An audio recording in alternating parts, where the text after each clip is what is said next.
গাইবান্ধার সাঘাটায় বিএনপির সন্ত্রাসী হামলায় নিহত শিবির নেতা সাইফুল্লাহ বাড়ির জানাজা অনুষ্ঠিত হয়েছে। একই ঘটনায় আহত শিবির কর্মী সালাউদ্দিন মুমূর্ষু অবস্থায় চিকিৎসাধীন রয়েছে। সবার আগে সঠিক খবর পেতে ফেসবুকে সারা বাংলা সংবাদ পেজটি লাইক ও ফলো দিয়ে এবং ইউটিউবে সারা বাংলা সংবাদ চ্যানেলটি সাবস্ক্রাইব করে সাথেই থাকুন। গাইবান্ধার সাঘাটা থেকে জুয়েল সরকারের তথ্যচিত্রে দেখুন বিস্তারিত। গাইবান্ধার সাঘাটায় বিএনপি ও যুবদলের সন্ত্রাসী হামলায় নিহত শিবির নেতা সাইফুল্লাহ বাড়ির জানাজা অনুষ্ঠিত হয়েছে। একই ঘটনায় আহত শিবির কর্মী সালাউদ্দিন মুমূর্ষু অবস্থায় চিকিৎসাধীন রয়েছে। ২২ জুন বিকেলে উপজেলার বোনারপাড়ায় সরকারি কাজী আজর আলী উচ্চ বিদ্যালয় মাঠে এই জানাজা অনুষ্ঠিত হয়।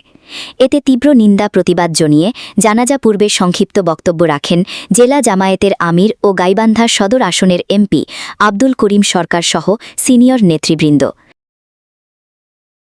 জানাজায় জেলা ও উপজেলা জামায়াত ও শিবিরের সর্বস্তরের নেতৃবৃন্দ এ সময় উপস্থিত ছিলেন। এ সময় বক্তারা অনতিবিলম্বে খুনিদের গ্রেপ্তার করে দৃষ্টান্তমূলক শাস্তির দাবি জানান। জামায়াত ইসলামী বিজয় হবে ইনশাআল্লাহ। আমি প্রশাসনকে জানিয়ে দিতে চাই, আজকে মামলা দায়ের হয়েছে। মামলা যারা আসামি অনতিবিলম্বে তাদের গ্রেপ্তার করতে হবে। আমরা আইন হাতে তুলে নিতে চাই না। আইনের প্রতি আমরা শ্রদ্ধাশীল, কিন্তু যদি এই হত্যাকাণ্ডকে পরিকল্পিতভাবে বাইপাস করার চেষ্টা করা হয়, গড়িমসি করা হয়, তাহলে প্রশাসন সহ সকলকে জবাব দিতে হবে। শান্তিপূর্ণভাবে সারা বাংলাদেশে এই হত্যার প্রতিবাদে আন্দোলন হবে। আমরা বিশৃঙ্খলা সৃষ্টি করতে চাই না। আমি সরকারকে বলতে চাই, সারা দেশে যে ঘটনা সৃষ্টি করেছেন, তাণ্ডব চালিয়ে যাচ্ছেন, এটা অতি বিলম্বে বন্ধ করুন। 2001 সালে ক্ষমতায় এসে 1 থেকে 6 সাল পর্যন্ত প্রথমে আমাদের রেজবুল হক প্লাবনকে পলাশবাড়িতে হত্যা করেছে। আবার ক্ষমতায় 4 মাস 5 দিন হলো। কেবল 4 মাস 5 দিন সাঘাটায় সাইফুল বাড়িকে হত্যা করে মনে করেছেন ইসলামী আন্দোলনের এই আন্দোলনকে, শিবির আন্দোলনকে স্তব্ধ করে দেবেন। এটা দুঃস্বপ্ন, এটা আমরা হতে দেব না ইনশাআল্লাহ। আসুন ভাইরা, শান্ত থাকবেন। আজকে শহীদের পিতা, গর্বিত পিতা, আজকে যেন এই সাইফুল্লাহ বাড়িকে আল্লাহ পাক শহীদ হিসাবে কবুল করেন। শহীদের রক্ত পিতা যাবে না। এক সাইফুল্লাহ রক্ত থেকে হাজার সাইফুল্লাহ জন্ম হবে ইনশাআল্লাহ।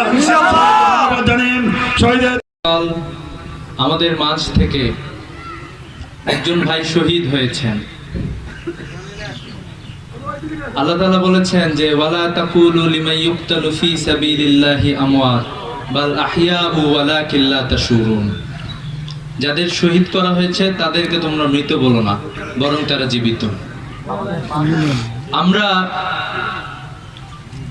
যারা এই হত্যাকাণ্ডের সাথে জড়িত, অনতিবিলম্বে তাদেরকে গ্রেফতারের দাবি জানাচ্ছি।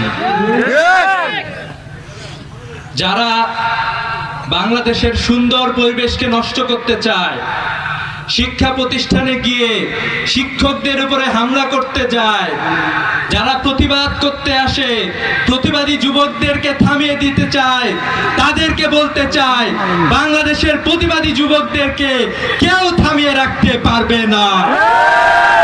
আমরা দেখেছি বিগত 17 বছর বাংলাদেশের তরুণদেরকে বারবার দমন করার চেষ্টা করা হয়েছে, কিন্তু আমরা বলতে চাই তরুণরা ঐক্যবদ্ধভাবে ফ্যাসিবাদী শাসন ব্যবস্থাকে বাংলাদেশ থেকে বিতাড়িত করেছে।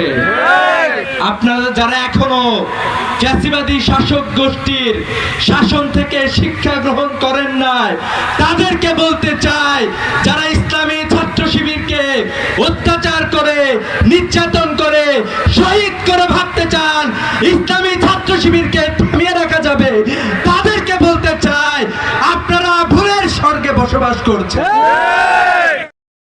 নিউজ ডেস্ক, সারা বাংলা সংবাদ, ঢাকা।